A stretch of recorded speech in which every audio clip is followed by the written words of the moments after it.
I consulted the Magic 8 Ball. We're freaking screwed.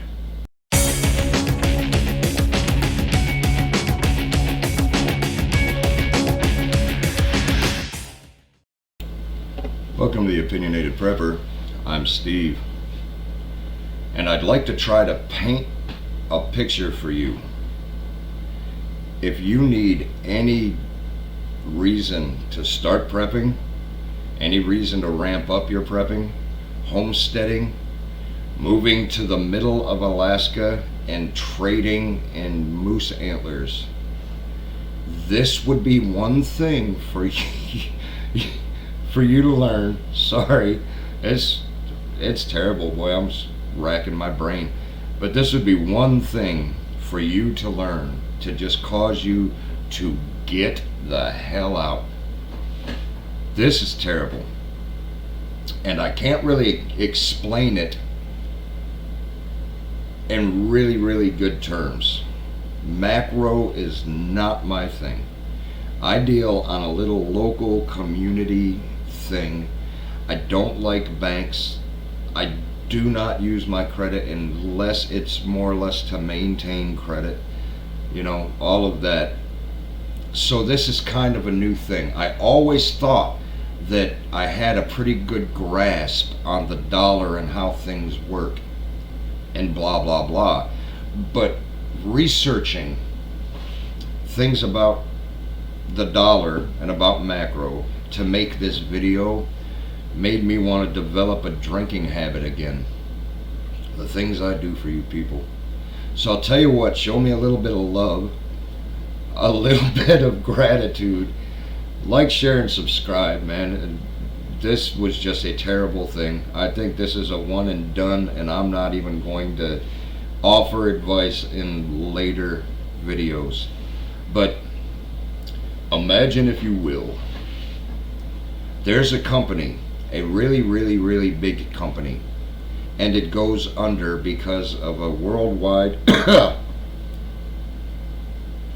when it starts to go under, it starts to lose its assets that aren't valued at what they were before. So they have to sell more of them to cover their costs.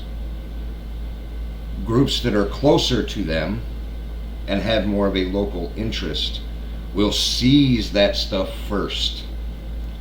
And other foreign interests and foreign investors, they're a little bit later to the party. That causes the foreign investors to start losing money and sometimes go belly up, like we're seeing in Silicon Valley Bank and quite a few other banks around here, which causes a mad scramble for other companies to seize their assets, and it just goes in a big global circle.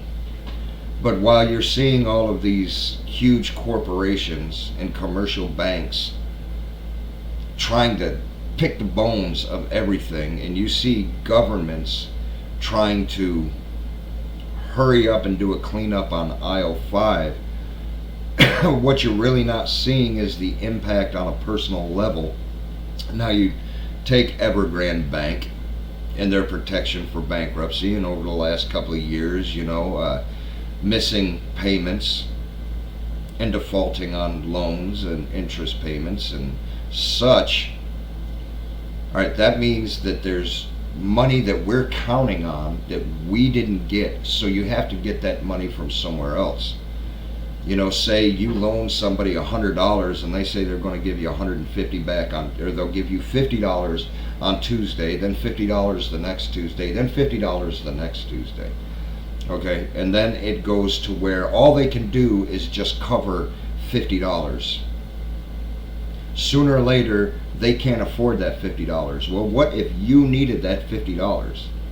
You had to pay your bills, you had to get food, you had to get gas. You don't have that income, something that was guaranteed to come in. So now you have to find it from other places. Think of it like that. With Evergrande defaulting and going upside down, all of these investors, which mainly are U.S. banks, the stock market, the hedge funds that were investing in there, that was handling people's money, especially retirement. So when you have the average Joe that's now 70 years old and decides that he wants to retire, he goes to get his retirement payments. He no longer has any money because the people that were handling his retirement plan spent it all on a corporation that just went under, and there's no money to be had. They don't even have assets anymore to give to people to try to make a little bit of money. It's just gone. That's what we're leading into now. When you mix that with the deflationary economy that China is in because of the zero COVID policy, and because of the young people not working, almost 50% on some stats. Some say 26, some say 46.9. You have the curse of 35, which people are saying that if you're in China and you're over 35, you have a very, very hard time getting a job. Employers don't want to hire you because when you're older, it's less likely that you'll work overtime. So they go for younger people. But the younger people aren't working either. Because of the policies that restricted work, a lot of businesses went under. Because of the high inflation that we're dealing with, we're not buying as much of their stuff because we don't have the money to buy it, which means they don't have to produce as much. So jobs start drying up, businesses start going under, there's less in the economy, and China is looking at quantitative easing now. Well, we see where that went. With the United States, that just caused, that and stimmies caused huge inflation for us, and we're dealing with it, and we can't afford to buy the stuff, and they'll go through that too. They're already almost bankrupt, and stimulus or quantitative easing will boost the economy a little bit in the short term. But the long term, they're not providing any more jobs. They're not bringing in any more income, passive or otherwise. So it's just grasping at straws, and it's just keeping your head above water just a little bit longer, waiting for something to come in or somebody to figure out and have a Messiah-like plan. Welcome CBDC. But see, it's not just China that you have to worry about, because it may be kind of good for us, because as China adds in more money into their economy, their currency weakens. So they need to use more of their currency to be able to pay off interest rates and to be able to buy anything imported into their country, any country's exports. It's going to cost more, because since their currency is going down, they have to use more of it compared to the US dollar or something along those lines, the euro. So they're not going to be able to buy as much, which means demand for product from other countries start to lessen. And it ends up affecting the supply line. And you have what we've experienced over the last couple of years, where we don't have money to be able to afford the product, or we don't have the product because businesses that made the product are now going under. So you have this huge circle, and it's a snowball effect. And it's just like that game, what was it called? Don't Break the Ice, I don't think it was. Little tiny thin membrane, wet toilet paper, and you pull out all of these skewers, and you have a marble on there, and you pull out enough of them and the marble comes crashing through. Well, the global economy is that marble, and the Fed's tools and all of the junk is that membrane of wet toilet paper, and all of the problems that we're seeing in different areas and sectors of differing countries are the skewers getting pulled out. So what does that mean for us, the United States? Well, a couple of things. Either the supply is going to dry up And a huge concern for me is medicine, because most of our antibiotics, most of our medicine comes from China. If they stop making it, or it gets too expensive for them to make or for us to buy, we can't get it. A lot of people start getting sick. You know, things that we stopped making over here, we may not be able to get from over there anymore. So it may be dirt cheap to get something because there's not much of a demand for it, because the cost is so high. And you may have plenty of money to be able to get it, but it could be that you can't get it anymore. So there's less of it on the market, so that's going to cause the prices to go up. You know, or you just can't find it anywhere.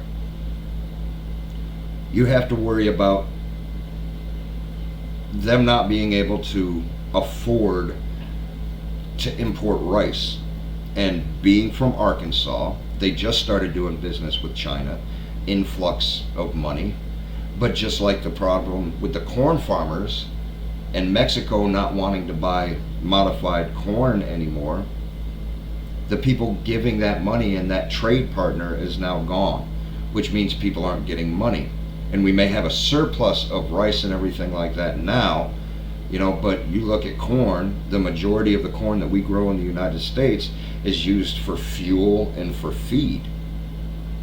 You know, so it might drop the price over here or over there, you know, but it's going to put people out of jobs.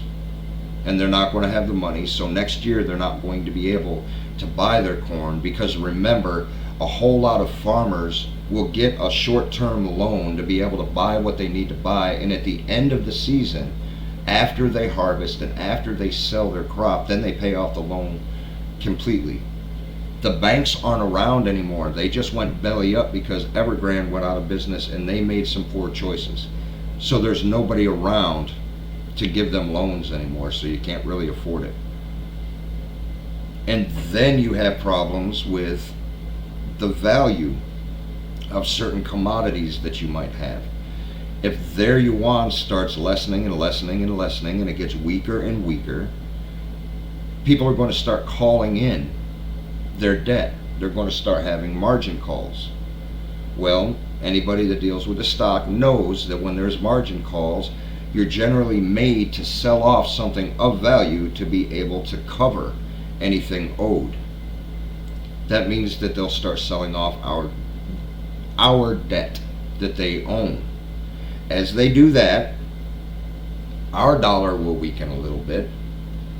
Their value will go up, and it'll help in the short term. But for the United States, that makes the value of the treasuries go down, which raises the yield on it, which means whoever buys those treasuries that are out in the market, they're going to have higher yields come to them, which means the United States has to pay a higher interest rate. We were giving you $1 million for your bills. Now, for you to buy these bills, we have to give $1.1 million, something like that. So that makes our debt go up, our national debt. And what do they generally do with that? They raise taxes. But that's not going to be a forever thing, because the United States is buying back the treasuries and buying back their debt. Well, that's good for us, right? Yeah, hypothetically, it is good for us, you know, but we'll have to borrow more money. And who are we going to borrow from? Because the Fed is tightening. They're decreasing their balance sheet. So we'll have to borrow it from somewhere else. And how do we do that? We sell treasuries. You know, so it's all just this vicious cycle, man. It's terrible. Well, what's the answer, you might ask? Run! Quick as you can, far and fast as you can. I don't know. I think I know what their answer is. You know, you look at Australia right now. Australia, there's however many millions of people signed a petition to stop Australia from becoming a cashless society, because that's their plan. ANZ Bank stopped dealing with cash a couple of months ago. Combank is now saying that their banks aren't going to have any money in them. They're not going to have tellers. You'll have a special service department where you can talk to people about that, and you'll have ATMs. Well, that's fine, it's just not as convenient, right? Well, one would say that, but they're raising the service fees for the ATMs, which means you have to spend more money to get at your money, which means you have less money to be able to buy what you need to buy. Australia's already doing that. Well, let's just switch to cards, right? Okay, let's do that. Over the last few months and over the last few years, you've had little places like right now, recently, Green Dot Card that does a whole lot of Walmart money. People can't get their money. They're going in, they're checking their balance. They could have money in their account, but it's showing zero. They try to call customer service, you can't get a hold of them because due to an overabundance and an influx of calls, we're all busy at this time. There's a report about a lady, I think in Tennessee. Which way would that be? That way. In Tennessee, that she's had $7,000 in her account from her income taxes, her refund, for a couple of months. Hasn't been able to get to it. Imagine having your money dealing with a prepaid card, because you don't really do accounts or anything like that, having your money direct deposited into that card and having no money whatsoever in that account showing. So your food, your bills, everything, sorry, too bad. You might be lucky enough to have a few credit cards, but you're going to max those out pretty soon. And then you're going to be paying 30% interest on what you're having to charge for your credit cards. And I really don't see Green Dot giving anybody pain and suffering money. They may recompense the balance, but they're not going to give any extra for the hardship. But tons of bank accounts have been blocked, closed, frozen. People can't get their money. You're looking at banks that have gone under, banks that are going under now, like Wells Fargo, closing 37 locations. Bank of America just closed one. There were rumors going around that there'd be so many banks going out and so many acquisitions that by July, the 6 biggest corporate banks were going to own all of the branches and all of the smaller places. What if they start having problems like they're having now? Or what happens if you see them doing what they did to other people that had different ways of life than they approved of, or different beliefs that they approved of, and they said, we are no longer going to do business with you, we're closing your account. They own 16% of all of the banks out there. They're working closely with the other 5 that own 16% as a whole, so you can't get an account anywhere. You switch to CBDCs, all your money is going into an account and all of that, and the central bank controls these 6 big banks and all of that stuff, and you have an account at a wallet at the Fed, but that's used through all of these different branches and all of that will not let you have an account because you don't live the way they want you to. Cashless society is a very dangerous thing. There was an article or a report out from Canada that a person was talking about they see CBDC is needed and there's no other way around it because it's going to give the Fed and give central banks that essential tool that they need to be able to pinpoint inflation. Not all inflation is equal. You see something raise 40%, something over here could raise 10%. So with a CBDC, they can target and they can say, okay, we'll do things to lessen the inflation here by raising the inflation here, and we can get everything balanced out. You have an example with China, gave an influx of their digital cash, but it was only for tourism, to boost and bolster tourism. And you only had a certain amount of time to use this influx on the certain sector of tourism before it all goes away. So that money's useless. Say you only have $100 of your $1,000 in your account allocated to food, and you have $900 allocated to utility bills. You have nothing in your house to eat, and that $100 isn't going to go very far. And your utility bills only come to $600.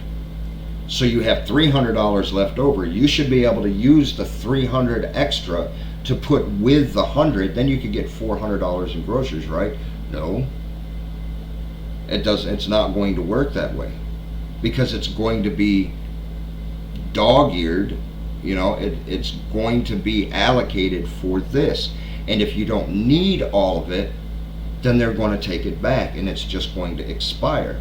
And still, the $100 you have is the $100 you have, with no way to get it anywhere else. And that's where rationing will come into play, and that's how they will keep inflation low on certain things and high on other things. And that's how they are going to own everything, and you're not going to be too happy.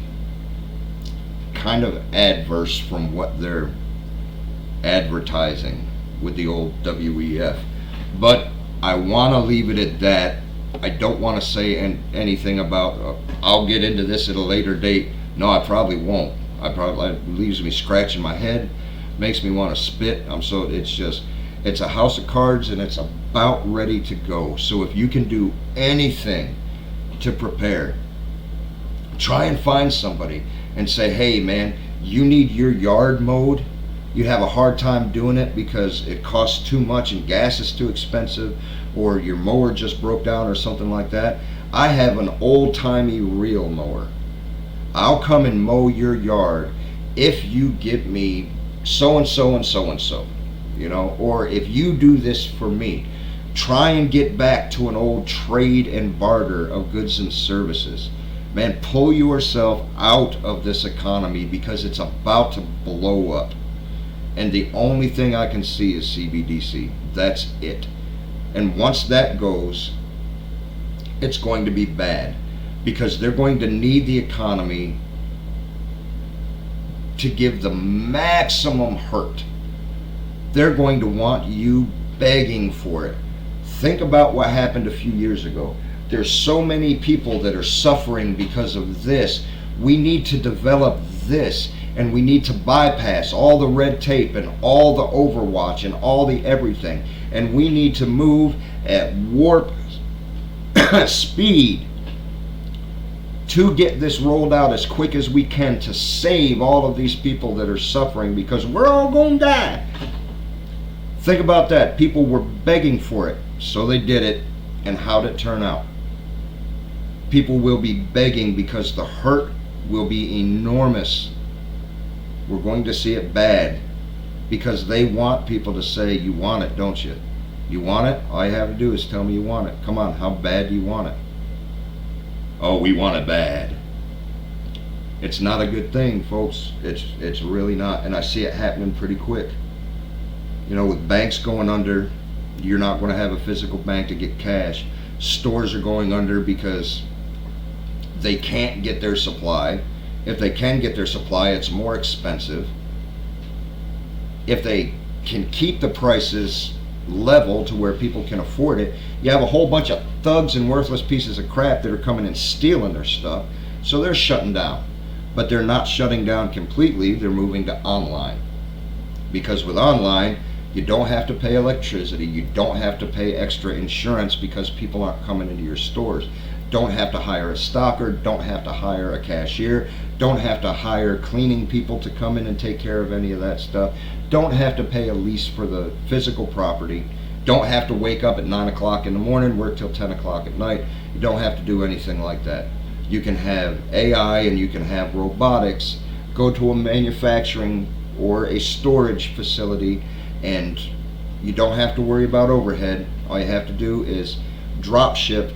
That's kind of a big thing. You buy exactly what you need, you ship it to this person, hands off, nice and clean. It's coming to that, folks, which is going to be hard, because you're not even going to have a store to be able to steal in if you need to steal, because you don't have anything. You're not going to have it anywhere. It's very doomsday. It's bad. And I would love to say gold and silver is a good hedge for it, but I don't even see that. Because when you look in margin calls, they make you sell off the valuable stuff to be able to pay what you owe. And when you sell it off and it comes onto the market, it's not as rare. There's more of it, so the price goes down. Tons and tons of countries have been buying tons and tons of gold. What happens if they sell off all the US debt and we're so lucky that we get to buy all of our debt back? I don't think that would happen, but the US has been buying debt back. So what happens if we're that lucky? That's all well and good, but that money is only temporary because they're not fixing anything. So what's the next to go? Precious metals. They start influxing all of that because they've had to buy so much more, because Basel III requires them to have a 1-to-1 ratio and to have 85% of their fractional banking now instead of 10%. So they need to have more gold on hand. Gold is the only thing that they can sell. So they'll sell their gold. Once they put it into the market, it'll be cheaper to buy. So countries will buy that up, and if they have any extra money. But what does that happen with Basel III? Well, now when you have less of a gold reserve, you're allowed to give out loans based on that. So the less money you have, the less money you can lend. And it goes down and down and down and down, because how do you make money? You lend it and you get interest back. When you don't lend money, you don't get interest, so your money's gone. If you're selling your gold, you're not allowed to loan. You don't get any interest back. It's just a slow decline, and then banks go under. With nobody loaning, farmers can't borrow money for the short term for their crops. People can't grow their business because they don't have money. It's a very vicious cycle, and it's something that you guys need to be prepared for. So if you appreciate this little warning, this awooga flashing lights, do me a favor, like, share, subscribe. If you don't want to, don't. You know, I'm not going to say you're a butthead or anything. Wink, wink. But you can find me on all the pertinent things. I'm not going to put them down anymore just because I don't like typing. But if you get onto Facebook or Twitter or Rumble or even Locals, just type in the Opinionated Prepper and there I will be. If you'd like to get a hold of me, if you know this stuff and can explain it a whole lot better than me, then please drop me an email. Explain it to me, because I feel like a mildly retarded 3-year-old. Man, I don't have a clue. It's just I gave up. But my email is aholequestions@gmail.com. Drop me a line for any questions, comments, suggestions, or to explain this to an idiot. I would appreciate that, because I'm an idiot. But hopefully you can get something out of this, and God willing, we'll see you tomorrow.